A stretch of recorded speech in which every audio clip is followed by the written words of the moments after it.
پھر آپ کے یہ اللہ کے ولیوں کے مزاروں پر ایسا کیوں ہوتا ہے؟ تو آپ علیہ الرحمہ نے جواب دیا، فرمایا جو جیسی نیت لے کے آتا ہے نا ویسی مراد پا کے جاتا ہے۔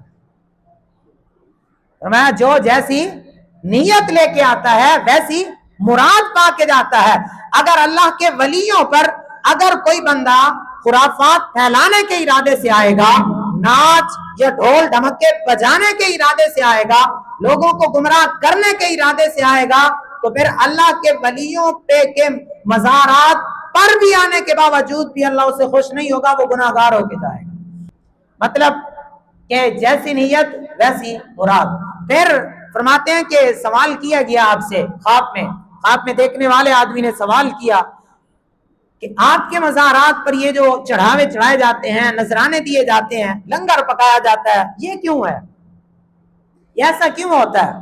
تو حضرت داتا صاحب علیہ الرحمہ نے بہت ہی پیارا جواب دیا، ارشاد فرمایا جو اللہ کے ولی ہوتے ہیں وہ اپنی دنیا میں بھی دنیا کو پسند نہیں کرتے، نہ ہی دنیا اکٹھی کرتے ہیں، بلکہ دنیا ان کے پاس آئے بھی تو غریبوں، یتیموں، حقداروں پر دنیا خرچ کر دیتے ہیں۔ غریب پروری ان کی سیرت میں شامل ہوتی ہے۔ فرمایا اللہ کے ولیوں کے وصال کے بعد بھی اللہ تبارک و تعالی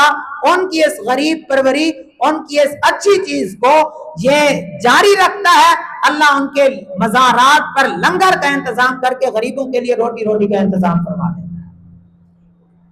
تو یہ اللہ کے ولیوں کے مزارات پر جو لنگر ہوتا ہے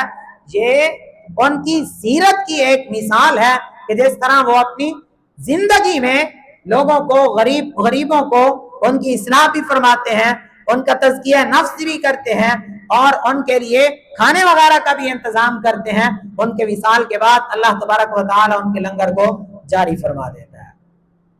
دوسری چیز، حضرت داتا صاحب علیہ الرحمہ آپ بیان کرتے ہیں کہ جو اللہ کا ولی ہوگا اپنے آپ پر شریعت کو فرض سمجھے گا، شریعت کو اپنے آپ سے یا اپنے آپ کو شریعت سے دور نہیں کرے گا۔ وہ یہ نہیں چاہے گا کہ جس طرح میں چاہوں شریعت ویسی ہو جائے، نہ، فرمایا جس طرح شریعت چاہتی ہے وہ ویسا ہوگا۔ اور اللہ کے ولی کی نشانی بھی یہی ہے کہ وہ شریعت پر عمل کرنے والا ہوگا۔ حضرت داتا صاحب کشف المحجوب میں لکھتے ہیں، آپ فرماتے ہیں کہ راہ حق میں کوئی بھی مقام ایسا نہیں آتا جس میں بندے پر شریعت لاگو نہ ہو، کوئی بھی مقام ایسا نہیں آتا کہ وہ شریعت سے اپنے آپ کو دور سمجھ لے۔ فرماتے ہیں شریعت اس پر لاگو ہے چاہے جتنا بڑا ولی بن جائے۔ اور ہمارے معاشرے میں کچھ لوگوں کی بھی یہ سوچ ہوتی ہے، یہ سوچتے ہیں کہ جو جتنا زیادہ اپنے آپ کو مشہور کرنے والا ہوگا وہ سمجھے گا اپنے آپ کو ولی، اتنا اپنے آپ کو شریعت سے دور بھی سمجھے گا۔ وہ کہے گا کہ میری نمازیں مکہ مدینہ میں ہوتی ہیں، مجھے یہاں پر نماز پڑھنے کی کوئی ضرورت نہیں ہے، میں اللہ کا ولی ہوں۔ اور کچھ لوگوں کی بھی یہ سوچ ہوتی ہے، وہ کہتے ہیں کہ جی پہلے اللہ تبارک و تعالیٰ کی اطاعت کر کے، اللہ تبارک و تعالیٰ کے راستے پر چل کر بندہ ولی بن جاتا ہے، پھر جب ولی بن جائے تو پھر شریعت اس پر لاگو نہیں ہوتی، کیونکہ وہ ولی بن گیا، اب اس کو عمل کرنے کی کوئی ضرورت ہی نہیں ہے۔ حضرت عطا صاحب علیہ الرحمہ فرماتے ہیں کہ راہ حق میں کوئی مقام ایسا نہیں آتا جہاں بندے پر شریعت لاگو نہ ہو، ہر مقام میں بندے پر شریعت لاگو ہوتی ہے۔ تو اللہ کا ولی ہوتا ہی وہی ہے جو شریعت کو اپنے آپ پر لاگو سمجھے، شریعت کے فرائض پر جو چیزیں ہیں ان کو سمجھے اور ان پر عمل کرے۔ تیسری چیز ہے تزکیہ نفس، دل پاک ہونا، یہ بہت ضروری ہے۔ حضرت داتا صاحب علیہ الرحمہ آپ لکھتے ہیں، فرماتے ہیں کہ جو مشائخ کا طریقہ ہے نا، ان کے پاس کوئی مرید آتا ہے مرید ہونے کے لیے تو وہ 3 سال تک اس کو اپنے پاس رکھتے ہیں، 3 سال تک، اور 1 سال پہلی خدمت خلق کرواتے ہیں، مخلوق کی خدمت کرواتے ہیں، تاکہ اس کو پتہ چلے کہ مخلوق کا بھی کچھ مقام ہے، مخلوق سے پیار ہو۔ جب مخلوق سے پیار ہوگا تو یہ اللہ کے ولیوں کی صفت ہے، سیرت ہے کہ وہ اللہ کی مخلوق سے پیار کرتے ہیں، تزکیہ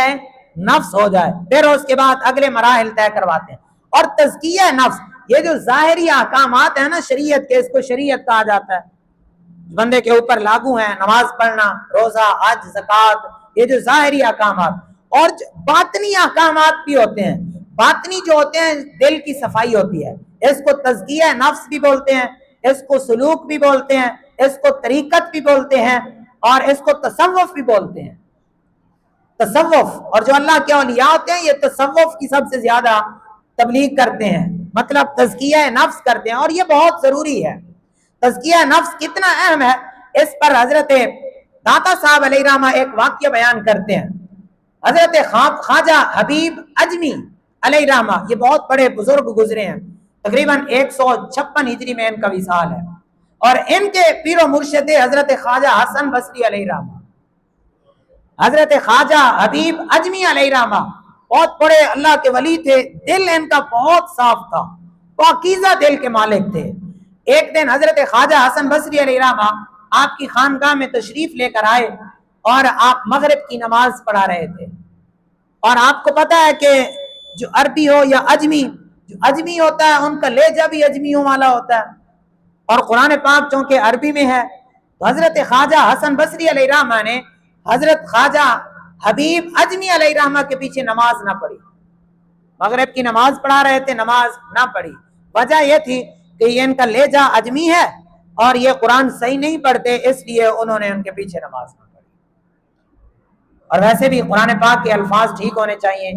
جب بندہ نماز پڑھ رہا ہو تو قرات ٹھیک ہونی چاہیے، اگر الفاظ ٹھیک نہیں ہے تو نماز ٹھیک نہیں ہوگی، کیونکہ قرات فرض ہے۔ بس اس مسئلے کی بنا پر وہ ٹھیک تھے، ان کا اپنی سوچ تھی، اس مسئلے میں وہ ٹھیک تھے، انہوں نے نماز نہ پڑھی۔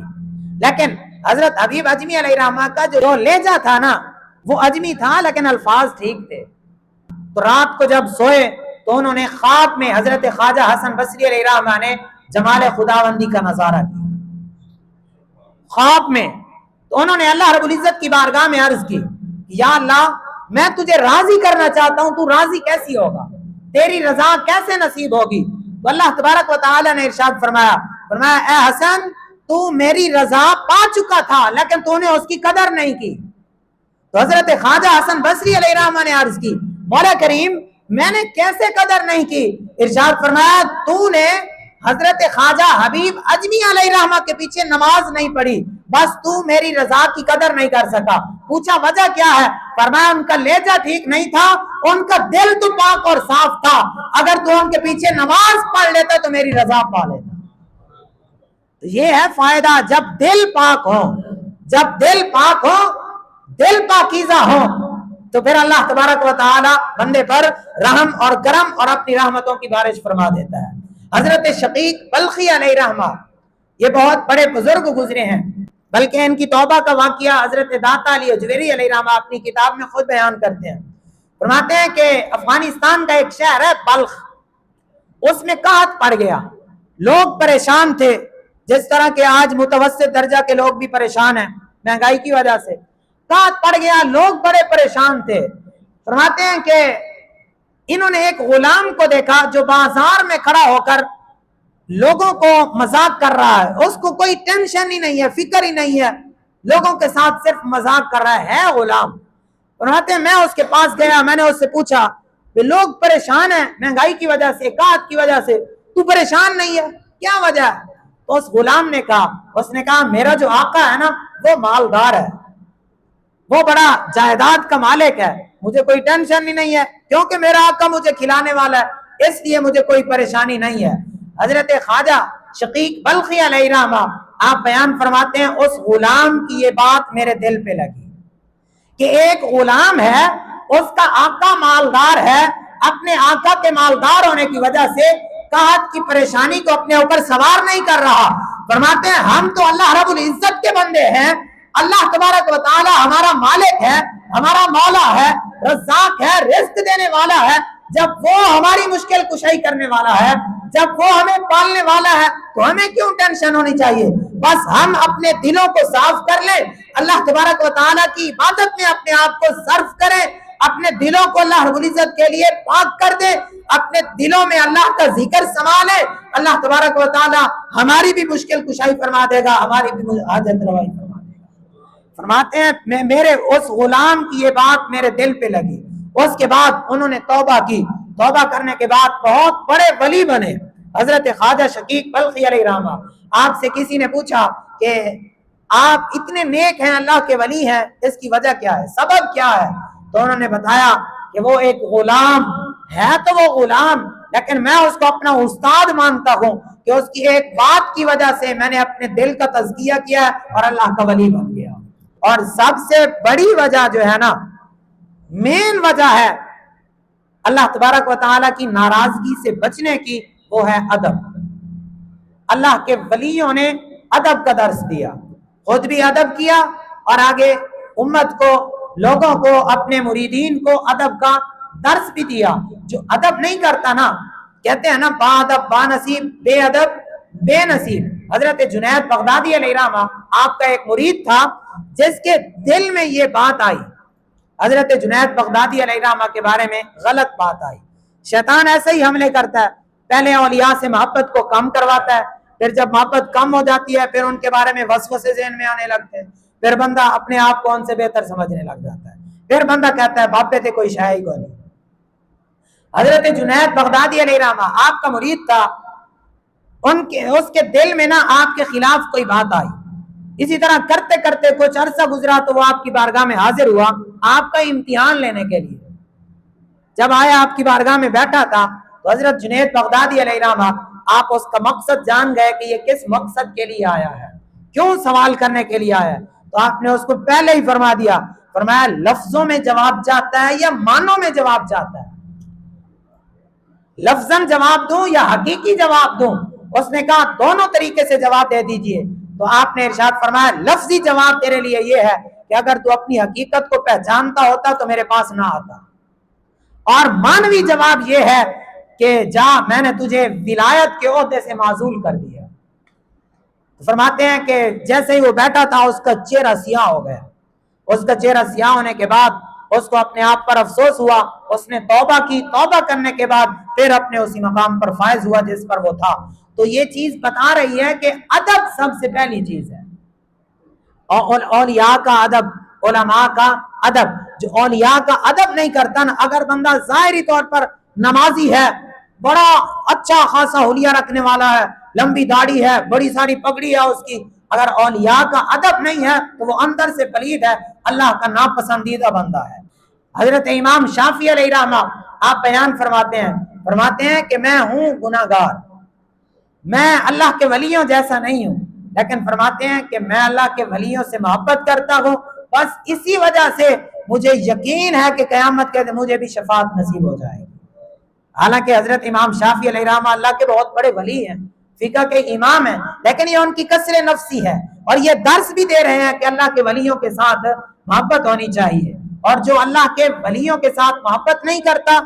اللہ کی ولیوں کی تعلیمات سے اپنے آپ کو دور سمجھتا ہے یا اپنے آپ پر شریعت کا نفاذ نہیں کرتا، اس کے چہرے پہ نور بھی کبھی نہیں ہوگا، اس پر اللہ کی لعنت ہوگی یا اس پر پھٹکار پڑی ہوئی ہوگی۔ اور جو اللہ کے ولیوں کا ادب کرتا ہے، اللہ کے ولیوں کے مزارات کا ادب کرتا ہے اور اللہ کی رضا کی نیت سے ان کے مزارات پر حاضری دیتا ہے، تو اللہ کے ولی اس کی مشکل کشائی بھی کرتے ہیں اور اللہ تبارک و تعالیٰ کی بارگاہ میں راضی ہو جانے کے اس کے لیے وسیلہ بھی بن جاتے ہیں۔ تو یہ ہیں تعلیمات حضرت داتا علی حجویری علیہ الرحمہ کی۔